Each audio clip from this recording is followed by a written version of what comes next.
doctor Mendoza todavía resonaban en mis oídos mientras conducía de regreso a casa con las manos temblando sobre el volante. Señora Sandra, su esposo está perfectamente sano.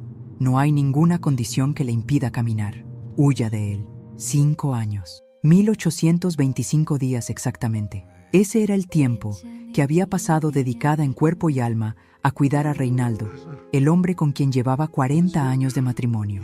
El hombre que, según yo creía, había quedado postrado en cama después de un supuesto problema en la columna que ningún estudio había podido confirmar con claridad. Recordé el día que todo comenzó. Reinaldo se quejó de un dolor intenso en la espalda después de un pequeño tropiezo en el jardín. El médico de entonces, un amigo suyo de toda la vida que ahora entendía por qué siempre insistía en que fuera él quien lo atendiera, diagnosticó una lesión grave que requería reposo absoluto. Meses de reposo que se convirtieron en años. Dejé mi trabajo en la biblioteca, donde había sido feliz durante 2 décadas. Cancelé las clases de pintura que tanto amaba.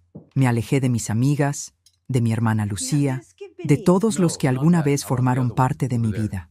Todo para dedicarme exclusivamente a cuidar a mi esposo, a ese hombre que yacía en cama quejándose de dolores, pidiendo atención constante, haciéndome sentir culpable cada vez que expresaba cansancio o frustración. Y ahora, a mis 65 años, descubría que todo había sido una mentira. El doctor Mendoza era nuevo en el pueblo. Había llegado hace apenas 2 meses para reemplazar al antiguo médico que se había jubilado. Cuando vino a hacer la visita de rutina que yo había solicitado, Reinaldo se mostró incómodo, nervioso incluso. Insistió en que no necesitaba revisión, que estaba bien así, que los doctores no entendían su condición única. Pero yo insistí. Después de 5 años, quería una segunda opinión, un nuevo tratamiento, alguna esperanza de que mi esposo pudiera volver a caminar. El doctor Mendoza lo examinó minuciosamente mientras yo esperaba en la sala. Cuando salió de la habitación, su rostro estaba pálido. Me pidió que lo acompañara afuera, lejos de los oídos de Reinaldo. «Señora Sandra», me dijo en voz baja, mirando hacia la ventana del dormitorio, como si temiera ser escuchado. «He revisado todos los estudios anteriores y he realizado mi propio examen. No hay absolutamente nada mal en la columna de su esposo. Sus reflejos son normales, su fuerza muscular está intacta, no hay signos de atrofia por falta de uso prolongado». «No entiendo», respondí, sintiendo que el suelo se movía bajo mis pies. «Lo que le estoy diciendo es que su esposo puede caminar perfectamente. Probablemente lo ha estado haciendo todo este tiempo cuando usted no está presente». Las palabras cayeron sobre mí como un balde de agua helada. No podía ser cierto. Reinaldo no me haría algo así.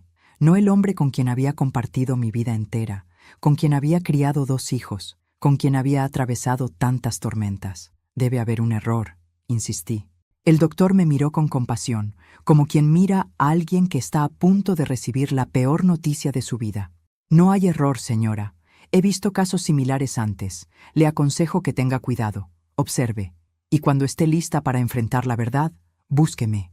Esa noche, después de servir la cena a Reinaldo en la cama como hacía cada noche, después de ayudarlo a asearse como hacía cada noche, después de acomodarlo entre las almohadas como hacía cada noche, me fui a mi habitación contigua. Pero no dormí. A las 3 de la madrugada, cuando el silencio de la casa era absoluto, escuché un ruido que me heló la sangre. Eran pasos firmes y seguros que venían de la habitación de mi esposo. Me levanté de la cama con el corazón latiendo tan fuerte que temí que Reinaldo pudiera escucharlo desde el pasillo. Con pasos silenciosos, me acerqué a la puerta de mi habitación y la abrí apenas una rendija, lo suficiente para ver sin ser vista. Lo que presencié destruyó en segundos 40 años de confianza. Reinaldo caminaba. No solo caminaba, sino que lo hacía con una agilidad que yo no había visto en él, ni siquiera antes de su supuesta lesión. Se movía por la casa como si fuera el dueño absoluto de cada rincón, porque lo era. Mientras yo dormía, agotada después de días interminables de cuidados, él vivía una vida secreta en las sombras de la noche. Lo vi entrar a mi antiguo estudio, ese cuarto que yo había convertido en almacén porque ya no tenía tiempo para pintar.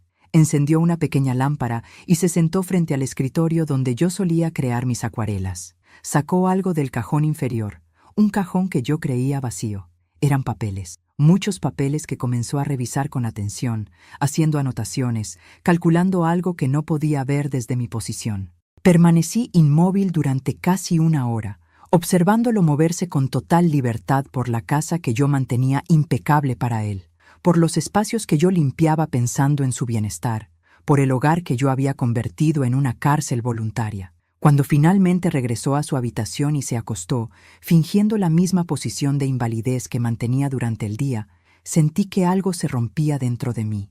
No era solo el corazón, era algo más profundo, más fundamental. Era la imagen que tenía de mi propia vida, de mi matrimonio, de quién era yo como persona. ¿Cómo había sido tan ciega? ¿Cómo no había notado las señales? ¿Por qué había aceptado sin cuestionar un diagnóstico que nunca tuvo fundamentos sólidos? Pero más importante aún, ¿por qué? ¿Por qué Reinaldo había hecho esto? ¿Qué ganaba manteniéndome atada a su cama, alejada del mundo, dedicada exclusivamente a él? Esa noche no dormí. Me quedé sentada en la oscuridad de mi habitación, repasando los últimos 5 años, buscando pistas que había ignorado, momentos que ahora cobraban un nuevo significado. Recordé las veces que llegaba a casa después de hacer las compras y encontraba cosas ligeramente movidas de lugar. Reinaldo siempre tenía una explicación. Se me cayó el control remoto y tuve que estirarte para alcanzarlo. Escuché un ruido y me asusté, moví la mesita sin querer. Recordé las noches en que me despertaba con la sensación de que alguien había estado caminando por la casa, pero cuando revisaba, Reinaldo estaba exactamente donde lo había dejado, aparentemente dormido. Recordé las visitas del antiguo médico, ese amigo de Reinaldo que siempre me pedía que esperara afuera durante los exámenes, que siempre salía con expresión grave, asegurándome que la condición de mi esposo era delicada y requería mi atención constante. Todo había sido una conspiración, una elaborada mentira diseñada para mantenerme cautiva sin rejas, prisionera sin cadenas. Cuando amaneció, tomé una decisión. No iba a confrontar a Reinaldo inmediatamente. Primero necesitaba entender. Necesitaba saber qué había en esos papeles que revisaba por las noches. Necesitaba descubrir el alcance completo de su engaño antes de decidir qué hacer. Esa mañana actué con normalidad. Le preparé el desayuno. Le llevé sus medicamentos que ahora sabía que probablemente eran innecesarios. Lo ayudé a asearse con la misma paciencia de siempre. Pero por dentro, algo había cambiado fundamentalmente.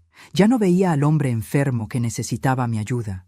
Veía a un extraño que me había robado 5 años de vida. Esperé a que se quedara dormido después del almuerzo, como hacía cada día. Entonces, con el corazón acelerado, entré a mi antiguo estudio y abrí el cajón inferior del escritorio. Lo que encontré ahí dentro me dejó sin aliento. Eran estados de cuenta bancarios, pero no de nuestra cuenta conjunta, la que yo manejaba cuidadosamente para pagar los gastos médicos y del hogar. Eran de una cuenta que yo desconocía, a nombre de Reinaldo solamente, y los números que aparecían en esos papeles no tenían sentido. Mis manos temblaban mientras sostenía los estados de cuenta. Las cifras bailaban frente a mis ojos, negándose a cobrar sentido. En esa cuenta secreta había una cantidad de dinero que superaba todo lo que habíamos ahorrado juntos en 4 décadas de matrimonio. ¿De dónde había salido ese dinero? Seguí revisando los papeles, buscando respuestas. Encontré recibos de transferencias mensuales que se remontaban exactamente 5 años atrás, al mismo momento en que Reinaldo había comenzado su supuesta invalidez. El origen de las transferencias era una empresa cuyo nombre no reconocía. Debajo de los estados de cuenta había otros documentos, cartas, escrituras, contratos. Uno de ellos me llamó particularmente la atención. Era un acuerdo de venta de un terreno que había pertenecido a mi familia, heredado de mis padres, y que yo creía que seguía a mi nombre. El terreno había sido vendido hace 4 años. La firma que aparecía al final del documento era la mía, pero yo nunca había firmado esa venta. Nunca había autorizado nada semejante. Entonces recordé. Hace 4 años, Reinaldo me había pedido que firmara unos papeles del seguro médico. Yo estaba agotada, como siempre, y él me había presentado varios documentos juntos, indicándome dónde firmar sin darme tiempo a leerlos. Confié en él. Era mi esposo. ¿Por qué no habría de confiar? El terreno de mis padres, ese pedazo de tierra donde había jugado de niña, donde mi padre había plantado los árboles que mi madre tanto amaba, había sido vendido sin mi conocimiento. Y el dinero, todo ese dinero, había ido a parar a una cuenta que yo desconocía. Pero eso no era todo. En el fondo del cajón encontré una carpeta con fotografías. Eran imágenes de Reinaldo, pero no el Reinaldo postrado que yo conocía. En estas fotos aparecía sonriente, de pie, en lugares que no reconocía, restaurantes, parques, playas, y en varias de ellas aparecía acompañado de personas que nunca había visto. Una de las fotografías me detuvo el corazón. Reinaldo estaba sentado en una terraza con vista al mar, sosteniendo la mano de una mujer rubia que le sonreía con familiaridad. En el reverso de la foto había una fecha, apenas 3 meses atrás. Mientras yo pasaba mis días encerrada en casa, preparándole comidas especiales, lavando su ropa, limpiando su habitación, atendiendo cada uno de sus caprichos, él salía a vivir una vida paralela, una vida de la que yo estaba completamente excluida.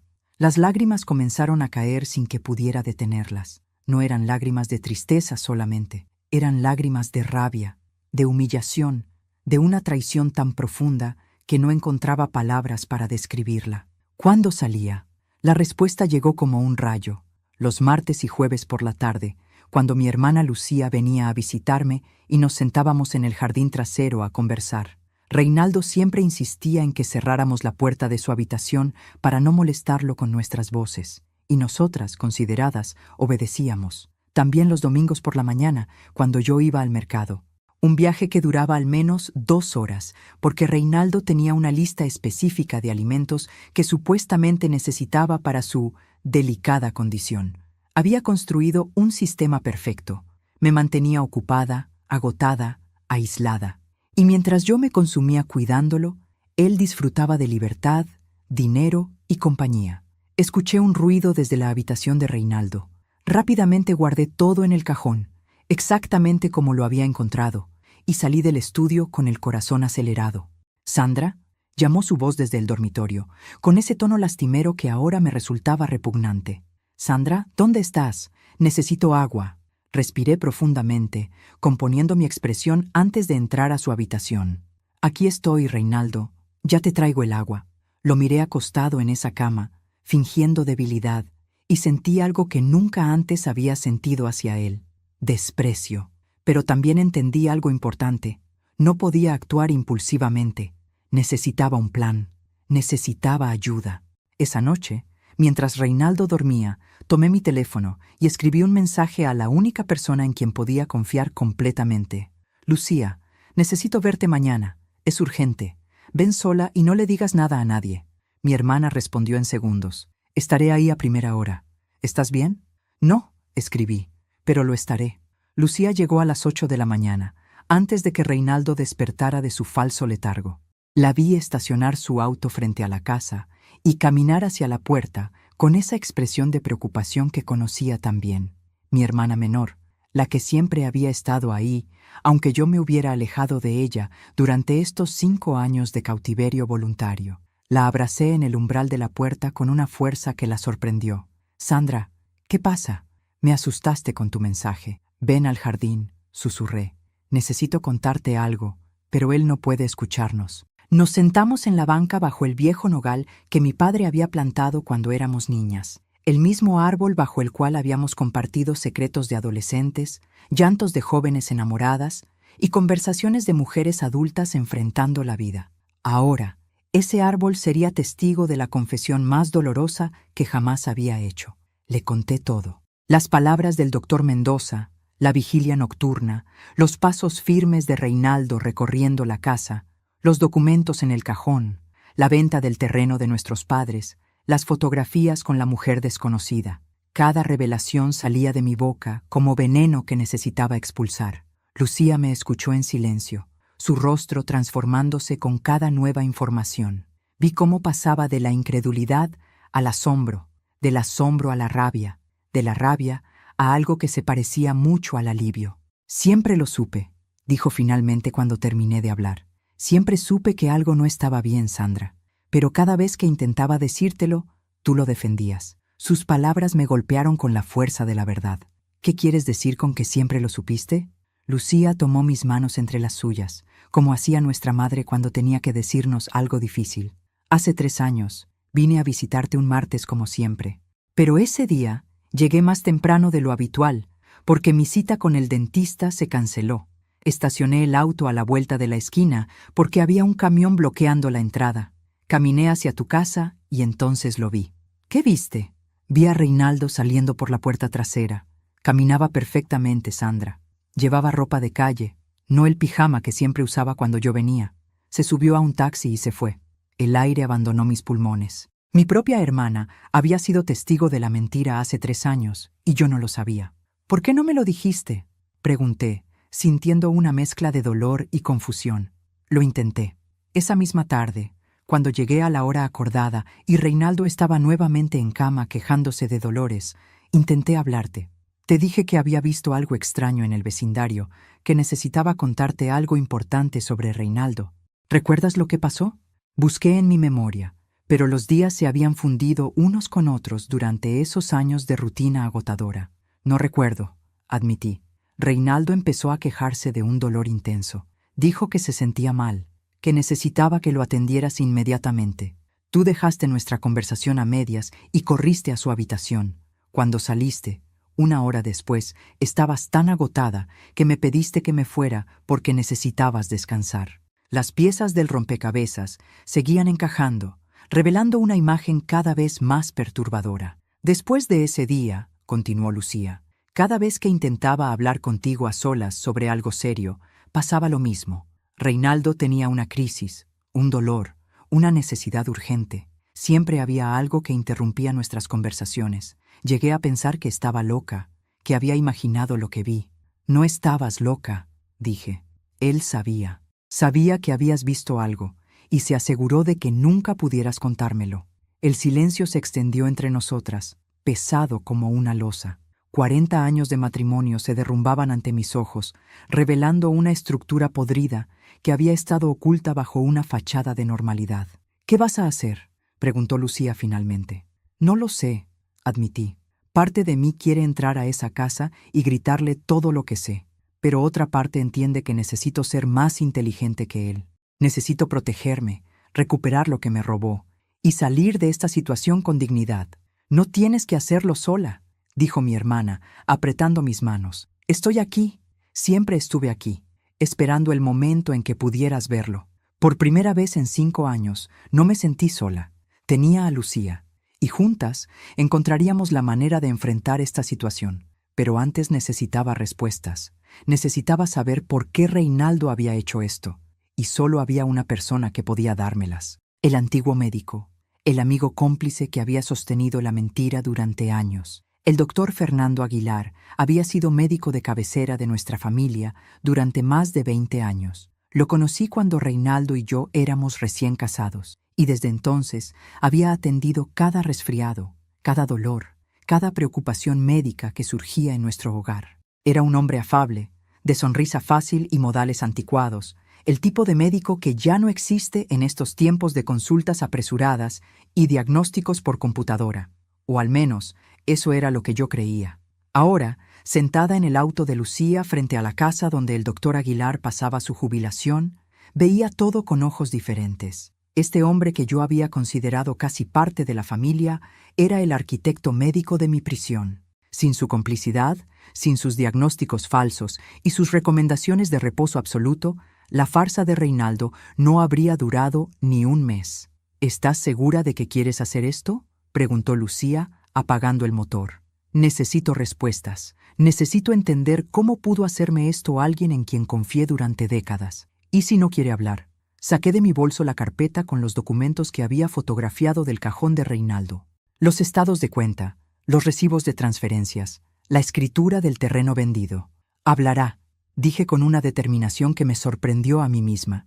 Porque si no lo hace, estos documentos terminarán en manos de las autoridades correspondientes. No sé exactamente qué leyes se han violado, pero estoy segura de que falsificar diagnósticos médicos y facilitar la venta fraudulenta de propiedades no es legal. Lucía me miró con una mezcla de admiración y preocupación. No te reconozco, Sandra, pero me gusta esta versión de ti. Es la versión que debería haber sido siempre, respondí. La versión que Reinaldo enterró bajo años de manipulación. Bajamos del auto y caminamos hacia la puerta de la casa del doctor Aguilar. Era una vivienda modesta, con un jardín descuidado y pintura descascarada en las ventanas. No parecía el hogar de alguien que hubiera recibido pagos sustanciosos por su silencio, pero las apariencias, como yo había aprendido dolorosamente, podían ser engañosas. Toqué el timbre y esperé. Pasaron varios segundos antes de que la puerta se abriera, revelando a un hombre que apenas reconocí. El doctor Aguilar había envejecido dramáticamente desde la última vez que lo vi, hace poco más de 2 meses cuando dejó de atender a Reinaldo. Estaba más delgado, con la piel grisácea y los ojos hundidos, de quien no ha dormido bien en mucho tiempo. «Sandra», dijo, y su voz tembló al pronunciar mi nombre. «Sabía que vendrías. Solo no esperaba que fuera tan pronto». Su reacción me desconcertó. No había sorpresa en su rostro, solo resignación, como si hubiera estado esperando este momento, quizás incluso deseándolo. «Entonces, ¿sabe por qué estoy aquí?», dije. «Lo sé. Pasen, por favor. Hay mucho que necesitan escuchar». Entramos a una sala pequeña y desordenada, llena de libros médicos y fotografías de una época más feliz. El doctor nos indicó que nos sentáramos en un sofá gastado mientras él tomaba asiento frente a nosotras, en una mecedora que crujió bajo su peso. «Antes de que digan nada», comenzó, «quiero que sepan que no espero perdón. Lo que hice es imperdonable, pero necesito que entiendan cómo llegamos hasta aquí. Tiene 5 minutos», dije fríamente. «Después de eso, decidiré qué hacer con la información que tengo». El doctor asintió, aceptando mis términos. «Conocí a Reinaldo mucho antes de conocerte a ti, Sandra. Éramos amigos desde la adolescencia, crecimos en el mismo barrio, compartimos los mismos sueños de juventud. Cuando él te conoció y se enamoró de ti, fui el primero en saberlo. Estuve en su boda como testigo, fui el padrino de su primer hijo. Nuestra amistad parecía inquebrantable». Escuché en silencio, resistiendo el impulso de interrumpirlo. «Hace unos 15 años cometí un error terrible, un error profesional que pudo haberme costado la licencia médica y la carrera. Reinaldo lo descubrió. No sé cómo, pero lo supo, y desde entonces me tuvo en sus manos». «¿Qué tipo de error?», preguntó Lucía. El doctor bajó la mirada, avergonzado. «Diagnostiqué mal a un paciente, un error que tuvo consecuencias graves. Reinaldo consiguió los documentos que probaban mi negligencia y me amenazó con exponerme si no cooperaba con él cuando lo necesitara». «¿Y lo que necesitaba era que mintiera sobre su salud?», pregunté, sintiendo cómo la rabia crecía en mi pecho. Al principio no entendí qué pretendía. Hace 5 años, vino a verme y me pidió que lo diagnosticara con una lesión de columna incapacitante. Le pregunté por qué, y me dijo que tenía sus razones. Cuando me negué, me recordó lo que sabía sobre mí. Me dijo que si no cooperaba, destruiría mi reputación, mi carrera, mi vida. Si te está gustando esta hermosa historia, no olvides dejar tu like y comentar qué te está pareciendo. Ahora volvamos a la historia. «Así que eligió destruir mi vida en lugar de la suya», dije, y mis palabras salieron cargadas de un veneno que no intenté ocultar. «No pensé que llegaría tan lejos», se defendió el doctor, aunque su voz carecía de convicción. «Pensé que sería algo temporal, unos meses quizás. Pero pasaron los años y Reinaldo seguía exigiendo que mantuviera el diagnóstico, que viniera a revisarlo regularmente para que tú no sospecharas, que rechazara cualquier sugerencia de tratamiento o rehabilitación. Y nunca se preguntó por qué. ¿Nunca le importó lo que yo estaba sufriendo mientras cuidaba a un hombre perfectamente sano?». El doctor Aguilar levantó la mirada, y vi en sus ojos algo que se parecía al remordimiento genuino. «Me lo pregunté todos los días, Sandra. Cada vez que venía a tu casa y te veía más delgada, más cansada, más apagada, una parte de mí moría de vergüenza. Pero tenía miedo de perder todo lo que había construido, miedo de enfrentar las consecuencias de mi error pasado». «El miedo no justifica lo que hizo», intervino Lucía con firmeza. «Sandra perdió 5 años de su vida, dejó su trabajo, sus amistades, sus pasiones, se convirtió en una prisionera en su propia casa mientras usted y Reinaldo se beneficiaban de su sacrificio. Lo sé, y por eso cuando me jubilé hace 2 meses, sentí alivio. Pensé que al alejarme, al dejar que otro médico tomara el caso, la verdad saldría a la luz sin que yo tuviera que revelarla. Fui cobarde hasta el final. Me levanté del sofá, incapaz de seguir sentada frente a este hombre que había participado en mi destrucción. Necesito saber todo. ¿Por qué Reinaldo hizo esto? ¿Qué ganaba manteniéndome cautiva? El doctor suspiró profundamente antes de responder. Control. Eso es lo que Reinaldo siempre ha querido. Control absoluto sobre todo lo que lo rodea. Pero hay algo más, algo que quizás no sepas. Se levantó con dificultad y caminó hacia un escritorio en la esquina de la sala. Abrió un cajón y sacó un sobre manila que me entregó con manos temblorosas. Hace un año, Reinaldo vino a verme muy alterado. Me dijo que había cometido algunos errores financieros y que necesitaba tiempo para solucionarlos. Me pidió que te mantuviera especialmente ocupada, que me asegurara de que no tuvieras acceso a ninguna información externa. Abrí el sobre y encontré copias de documentos que me helaron la sangre. Eran préstamos, muchos préstamos, todos tomados usando nuestra casa como garantía. Préstamos que yo nunca había autorizado, con firmas que imitaban la mía. No entiendo, dije, sintiendo que el suelo se movía bajo mis pies. ¿Reinaldo hipotecó nuestra casa? Múltiples veces. Según lo que pude averiguar, usó el dinero para inversiones que fracasaron, para mantener un estilo de vida que no podía permitirse, para otras cosas. La mujer de las fotografías, susurré, comprendiendo finalmente. No sé los detalles de su vida personal, dijo el doctor, pero sé que Reinaldo ha estado viviendo una doble vida durante años. La versión que tú conocías, el esposo enfermo y dependiente, era solo una fachada. Una forma de mantenerte ocupada mientras él hacía lo que quería con tu dinero, tus propiedades, tu vida. Lucía se acercó a mí y puso una mano en mi hombro, sosteniéndome mientras el mundo que conocía se desmoronaba pieza por pieza. «Hay algo más», continuó el doctor, «algo que descubrí hace poco y que fue lo que finalmente me convenció de jubilarme y alejarme de todo esto». «¿Qué más puede haber?», pregunté, sin estar segura de poder soportar otra revelación. Los préstamos que Reinaldo tomó tienen fechas de vencimiento. El primero vence en 3 meses. Si no se paga, el banco ejecutará la hipoteca y ustedes perderán la casa. Reinaldo lo sabe. Por eso ha estado moviendo dinero, preparándose para algo. No sé exactamente qué planea, pero tengo la sensación de que cuando llegue el momento de enfrentar las consecuencias, él no estará ahí para asumirlas. Las palabras del doctor confirmaban mis peores temores. Reinaldo no solo me había robado 5 años de vida, estaba preparándose para robarme todo lo demás y desaparecer, dejándome con las deudas y la vergüenza. «¿Por qué me cuenta todo esto ahora?», pregunté. «¿Por qué no simplemente quedarse callado como ha hecho durante años?». El doctor Aguilar me miró con ojos llenos de cansancio y arrepentimiento. «Porque estoy enfermo, Sandra. Enfermo de verdad, no como la farsa de tu esposo. Me quedan pocos meses, según mis propios colegas. Y no quiero irme de este mundo con este peso en mi conciencia. No espero tu perdón, no lo merezco, pero al menos quiero darte la oportunidad de salvarte antes de que sea demasiado tarde». El silencio que siguió fue denso, cargado de emociones que ninguna de nosotras sabía cómo procesar. Miré a este hombre que había sido cómplice de mi destrucción y sentí algo inesperado, lástima. Lástima por alguien que había permitido que el miedo lo convirtiera en un instrumento del mal, que había sacrificado su integridad por proteger una carrera que ahora no significaba nada. «Los documentos que tengo», dije finalmente, «son suficientes para probar lo que Reinaldo ha hecho. Combinados con mi testimonio, sí. Estoy dispuesto a declarar todo lo que sé, a confesar mi participación, a enfrentar las consecuencias legales de mis acciones. Es lo mínimo que puedo hacer».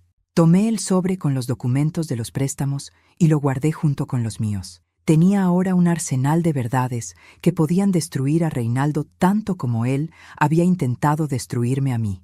«Gracias por la información», dije fríamente.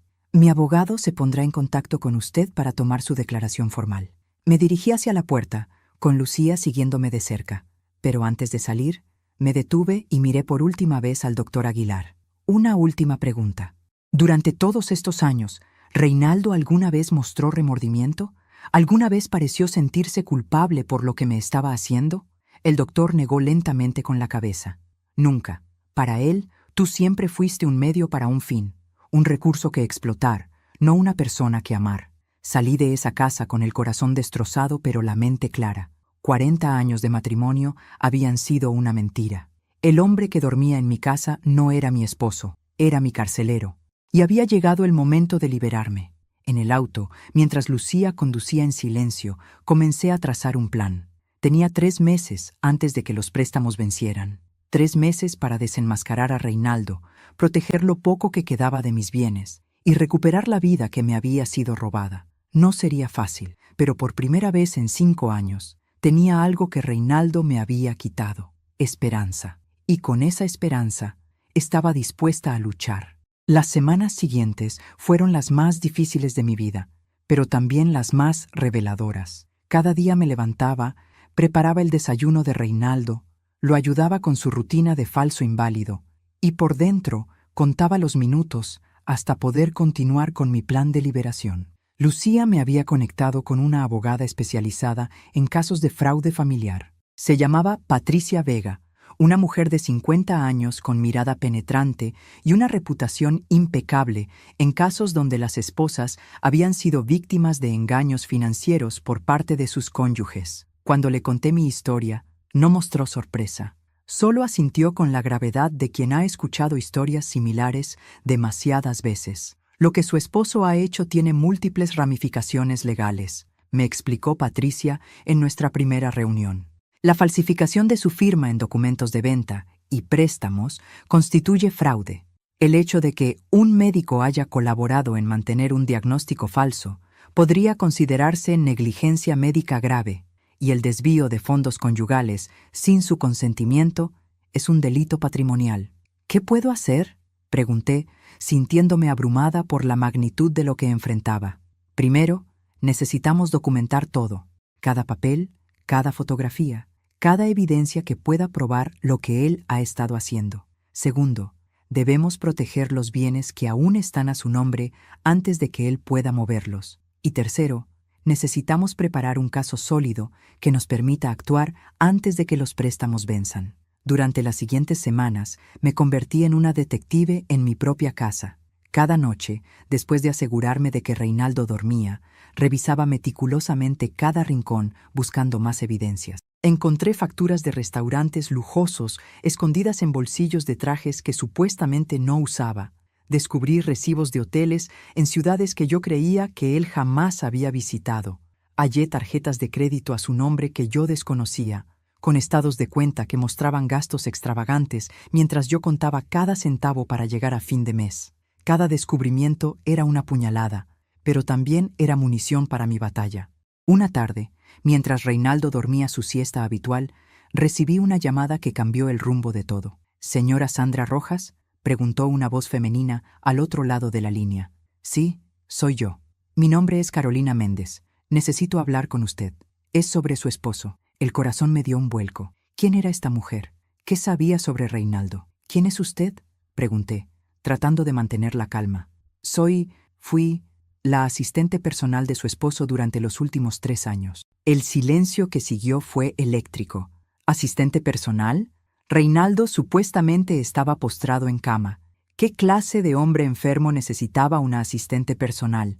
«Necesito verla», continuó Carolina. «Hay cosas que usted debe saber, cosas que no puedo decir por teléfono». Acordamos encontrarnos al día siguiente en una cafetería del centro, lejos de cualquier lugar donde Reinaldo pudiera tener ojos y oídos. Lucía insistió en acompañarme, y yo acepté agradecida. Ya no confiaba en mi capacidad de enfrentar sola las revelaciones que parecían multiplicarse cada día. Carolina resultó ser una mujer joven, de no más de 30 años, con aspecto profesional y ojos que delataban una mezcla de culpa y determinación. Cuando nos sentamos frente a ella en aquella cafetería, pude ver que sus manos temblaban ligeramente mientras sostenía su taza de café. «Gracias por venir», comenzó. «Sé que esto debe ser muy confuso para usted, pero necesito contarle la verdad antes de que sea demasiado tarde». «¿La verdad sobre qué exactamente?», pregunté. Carolina respiró profundamente antes de responder. «Su esposo no es quien usted cree. El hombre que usted cuida en casa es solo una versión, una máscara que se pone para mantenerla controlada. El Reinaldo que yo conocí es un empresario activo, carismático, que maneja inversiones y negocios desde una oficina en el centro de la ciudad». Las palabras confirmaban lo que ya sospechaba, pero escucharlas de alguien que había formado parte de esa vida paralela las hacía terriblemente reales. «¿Por qué viene a contarme esto ahora?», preguntó Lucía con desconfianza.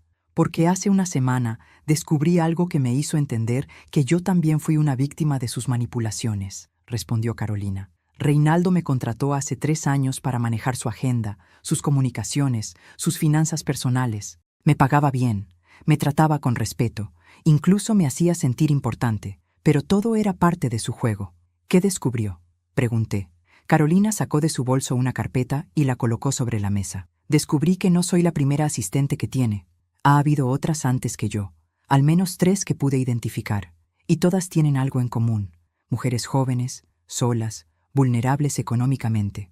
Las contrataba, las hacía dependientes de él, y cuando dejaban de serle útiles o empezaban a hacer preguntas incómodas, las despedía sin más. Abrí la carpeta y encontré nombres, fechas, fotografías, evidencia de un patrón que se repetía una y otra vez. Hace una semana, continuó Carolina, encontré documentos en su oficina que me helaron la sangre. Planes de viaje a otro país, transferencias bancarias internacionales y algo que se parecía mucho a una nueva identidad. Creo que Reinaldo está preparándose para desaparecer, señora Sandra, y cuando lo haga, usted se quedará con todas las deudas mientras él empieza una nueva vida en otro lugar. Las piezas del rompecabezas finalmente encajaban: el dinero desviado, los préstamos ocultos, la doble vida. Todo había sido parte de un plan elaborado para extraer hasta el último recurso de nuestro matrimonio antes de abandonarme. ¿Por qué me ayuda?, pregunté a Carolina. ¿Qué gana usted con esto? Ella bajó la mirada, avergonzada. Porque cuando descubrí la verdad, también descubrí que mi nombre aparece en algunos de esos documentos. Reinaldo me usó para mover dinero, para firmar papeles que yo no entendía completamente. Si él desaparece y todo sale a la luz, yo podría ser acusada de ser su cómplice. Necesito protegerme, pero también necesito hacer lo correcto. Usted no merece lo que él le ha hecho, señora Sandra. Nadie lo merece. Lucía y yo intercambiamos miradas. La situación era más compleja de lo que habíamos imaginado, pero también teníamos ahora una aliada inesperada, alguien desde adentro del mundo secreto de Reinaldo que podía ayudarnos a desenmascararlo. ¿Cuánto tiempo cree que tenemos antes de que él intente desaparecer?, pregunté. Según los documentos que vi, los boletos de avión están reservados para dentro de 6 semanas. Tiene planeado irse justo antes de que venzan los primeros préstamos, dejándola a usted como única responsable de las deudas. 6 semanas. Teníamos 6 semanas para actuar. Esa noche, después de regresar a casa y cumplir con mi rutina habitual de atender a Reinaldo, me encerré en el baño y lloré. Pero no eran lágrimas de derrota, eran lágrimas de liberación, de finalmente ver con claridad la realidad que había estado oculta frente a mis ojos durante tantos años. Cuando salí del baño, me miré en el espejo del pasillo. La mujer que me devolvía la mirada ya no era la esposa sumisa y agotada de las últimas semanas. Era alguien diferente, alguien más fuerte, más determinada, más viva. Reinaldo creía que me tenía controlada. Creía que su farsa era perfecta, que su plan estaba funcionando sin obstáculos. No sabía que su castillo de mentiras estaba a punto de derrumbarse, y yo sería quien encendiera la mecha. Al día siguiente, contacté a Patricia con toda la nueva información. Le hablé de Carolina, de los planes de fuga de Reinaldo, de la urgencia de actuar antes de que fuera demasiado tarde. «Tenemos suficiente», dijo Patricia después de revisar todos los documentos. «Es hora de mover las piezas». «¿Qué significa eso exactamente?», pregunté. «Significa que vamos a congelar las cuentas, bloquear los pasaportes y presentar una demanda que impedirá que Reinaldo mueva un solo centavo más sin autorización judicial. Significa que la farsa termina ahora». Colgué el teléfono sintiendo una mezcla de terror y euforia. Había llegado el momento de la verdad. Y cuando Reinaldo descubriera que su plan había sido descubierto, finalmente vería el rostro de la mujer que él había subestimado durante 40 años. El día que elegimos para actuar fue un martes, irónicamente el mismo día de la semana en que Reinaldo solía escapar de casa mientras yo conversaba con Lucía en el jardín. Pero esta vez, las cosas serían diferentes. A las 9 de la mañana, mientras le servía el desayuno a Reinaldo en su habitación como hacía cada día, un grupo de oficiales judiciales tocó a nuestra puerta. Patricia los acompañaba junto con Lucía, Carolina y el doctor Aguilar, quien había cumplido su promesa de testificar. «¿Qué es esto?», preguntó Reinaldo desde su cama, manteniendo la farsa hasta el último segundo. «Sandra, ¿quiénes son estas personas?», Me quedé de pie junto a la puerta, observando al hombre con quien había compartido 40 años de mi vida, el hombre que me había jurado amor eterno frente a un altar, que había sostenido mi mano cuando nacieron nuestros hijos, que había dormido a mi lado durante miles de noches, el hombre que había convertido todo eso en una mentira. Se acabó, Reinaldo, dije con una calma que me sorprendió. Ya no tienes que fingir. Por un momento, vi pánico en sus ojos, ese destello fugaz de terror que aparece cuando alguien se da cuenta de que ha sido descubierto. Pero Reinaldo siempre había sido un actor consumado, y rápidamente compuso su expresión en una de confusión inocente. No sé de qué hablas, Sandra. Estoy enfermo, lo sabes. El doctor Aguilar puede confirmarlo. El doctor Aguilar está aquí precisamente para lo contrario, intervino Patricia. Está aquí para declarar que su supuesta enfermedad ha sido una farsa desde el principio, una farsa en la que usted lo obligó a participar mediante chantaje. Reinaldo miró al doctor con ojos que destilaban furia. Fernando, ¿qué les has dicho? Teníamos un acuerdo. El acuerdo terminó, respondió el doctor con voz débil pero firme. Ya no puedo seguir siendo parte de esto. No quiero irme de este mundo con tu mentira sobre mi conciencia. Los oficiales se acercaron a la cama con documentos que detallaban las órdenes judiciales: congelamiento de cuentas, embargo preventivo de bienes, prohibición de salida del país. Todo lo que Patricia había preparado meticulosamente durante las últimas semanas. Fue entonces cuando Reinaldo dejó caer la máscara completamente. Se levantó de la cama de un solo movimiento, con una agilidad que habría sido imposible para alguien realmente enfermo. Su rostro se transformó, la expresión de víctima indefensa reemplazada por algo duro, frío, completamente desconocido para mí. «Eres más lista de lo que pensé», dijo, mirándome directamente. «Debí haberte vigilado más de cerca». «¿Vigilarme? Me tuviste prisionera durante 5 años, Reinaldo. Me quitaste mi trabajo, mis amigas, mi vida entera. ¿Qué más vigilancia necesitabas?» Él se rió, una risa amarga que nunca le había escuchado. «Prisionera. Qué palabra tan dramática. Yo simplemente te di un propósito, Sandra. Algo que hacer con tu tiempo. Deberías agradecerme». ¿Agradecerte? La rabia que había contenido durante semanas finalmente encontró su voz. ¿Agradecerte por robarme el terreno de mis padres? ¿Por hipotecar nuestra casa sin mi consentimiento? ¿Por planear abandonarme con todas las deudas mientras tú escapabas a otro país? Por primera vez vi sorpresa genuina en su rostro. No esperaba que yo supiera tanto. «Carolina», murmuró comprendiendo. «Esa maldita traidora». Carolina, que había permanecido en silencio junto a la puerta, dio un paso adelante. «No soy yo la traidora, Reinaldo. Usted me usó igual que usó a todas las demás. Igual que usó a su esposa durante 40 años. Los oficiales comenzaron a leer los cargos mientras Reinaldo era escoltado fuera de la habitación. Lo vi caminar por el pasillo de nuestra casa, esa casa donde habíamos criado a nuestros hijos, donde habíamos celebrado cumpleaños y aniversarios, donde yo había creído que envejeceríamos juntos. Antes de salir por la puerta principal, se detuvo y me miró por última vez. Todo lo que hice, lo hice porque me aburrías, Sandra. Eras predecible, simple, conformista. Necesitaba algo más que lo que tú podías darme». Sus palabras estaban diseñadas para herirme, para dejarme con una última dosis de veneno antes de desaparecer de mi vida, pero ya no tenían poder sobre mí. «Lo que yo no podía darte», respondí, «era la admiración de alguien que valiera la pena, porque las personas que realmente valen la pena no necesitan mentir, manipular y destruir para sentirse importantes». Lo vi partir en el auto de los oficiales y sentí que un peso enorme se levantaba de mis hombros. Lucía me abrazó mientras las lágrimas finalmente caían. Lágrimas que contenían 5 años de dolor, humillación y soledad.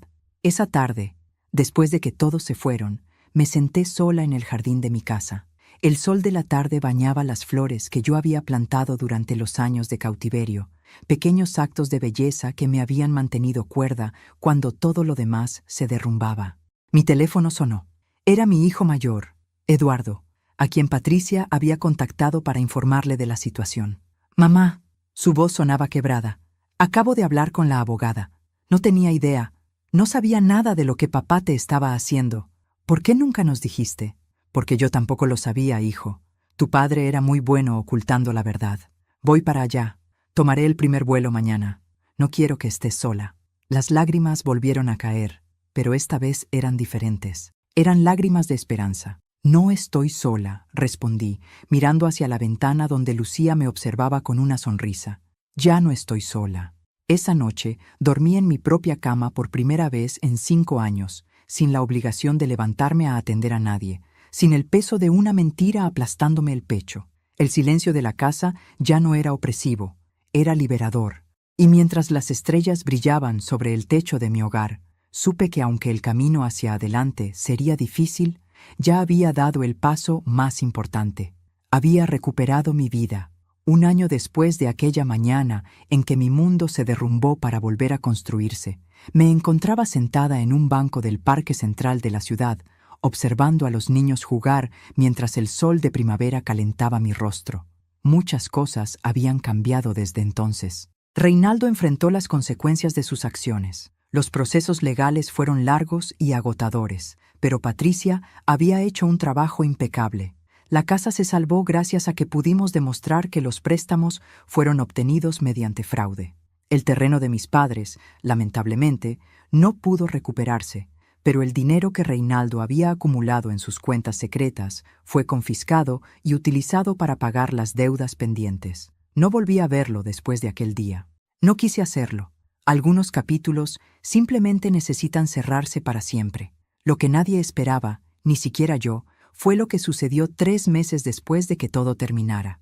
Recibí una carta, no de Reinaldo, sino de alguien cuyo nombre no reconocí al principio, Marta Soledad Rojas. La letra era temblorosa, la de alguien muy mayor, y el remitente venía de un pequeño pueblo a 400 kilómetros de distancia. La carta decía: «Querida Sandra, no me conoces, pero yo sé quién eres. Soy la hermana mayor de Reinaldo, la que él les dijo que había muerto hace 40 años. No morí, simplemente me negué a ser parte de sus mentiras, y él me borró de su vida como hacía con todo lo que no podía controlar.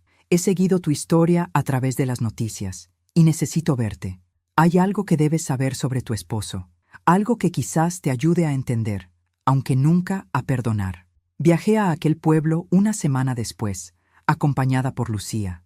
Encontramos a Marta en una pequeña casa rodeada de flores, una mujer de 80 años con ojos que guardaban décadas de secretos familiares. Lo que me contó cambió mi perspectiva sobre todo. Reinaldo había crecido en un hogar donde el amor era transaccional. Sus padres, personas frías y calculadoras, le habían enseñado desde niño que el afecto se ganaba mediante la manipulación, que las personas eran recursos para utilizar, que mostrar vulnerabilidad era imperdonable. Nuestro padre era exactamente igual, me explicó Marta. Fingió una enfermedad durante años para controlar a nuestra madre. Reinaldo aprendió de él. No lo justifico, Sandra. Solo quiero que entiendas que la maldad no nace de la nada. Se cultiva, se transmite, se hereda como una enfermedad del alma. Pero eso no fue todo lo que Marta tenía para darme. Hay algo más, dijo, entregándome una caja pequeña de madera. Esto perteneció a la madre de Reinaldo, tu suegra. Antes de morir, me pidió que lo guardara para la esposa de su hijo, para cuando ella estuviera lista para recibirlo. Abrí la caja con manos temblorosas. Dentro había una carta amarillenta y un pequeño broche de oro con forma de mariposa. La carta estaba dirigida a mí, escrita por una mujer que había muerto antes de que yo pudiera conocerla. Querida nuera que nunca conoceré. Si estás leyendo esto, significa que finalmente viste a mi hijo como realmente es. Lo siento. Siento no haber podido salvarlo de convertirse en su padre. Siento no haber tenido la fuerza para romper el ciclo. Este broche perteneció a mi abuela, la única persona en mi familia que supo lo que era el amor verdadero. Te lo dejo a ti con la esperanza de que puedas hacer lo que yo no pude, liberarte y volar. Las lágrimas cayeron sobre el papel mientras sostenía el broche contra mi pecho. Esta mujer, atrapada en su propio infierno silencioso, había pensado en mí décadas antes de que yo siquiera existiera en la vida de su hijo. Había guardado este regalo sabiendo que algún día lo necesitaría. Regresé a casa con una comprensión nueva, no del perdón hacia Reinaldo, que quizás nunca llegaría, sino de la complejidad de las heridas familiares, de cómo el dolor se transmite de generación en generación hasta que alguien tiene el valor de romper la cadena. Hoy, mientras observo a mis nietos jugar en este parque, llevo el broche de mariposa prendido en mi blusa. Es un recordatorio de que las prisiones más difíciles de escapar son las que construimos en nuestra mente, y de que nunca es tarde para extender las alas. Tengo 66 años, he perdido mucho tiempo, pero me queda mucho por vivir, e esta vez lo viviré en libertad. Se essa história tocou seu coração, inscreva-se no canal e ative o sininho. Deixe seu like e ajude essa mensagem a chegar a mais pessoas. Comente, qual parte mais te emocionou? Compartilhe com alguém que precisa ouvir essa história. Lembre-se, nunca é tarde para recomeçar. Sua liberdade te espera. Aviso: obra 100% fictícia. Todos os personagens, nomes e situações são completamente imaginários. Qualquer semelhança com a realidade é mera coincidência. Conteúdo criado apenas para entretenimento e reflexão não constitui aconselhamento profissional de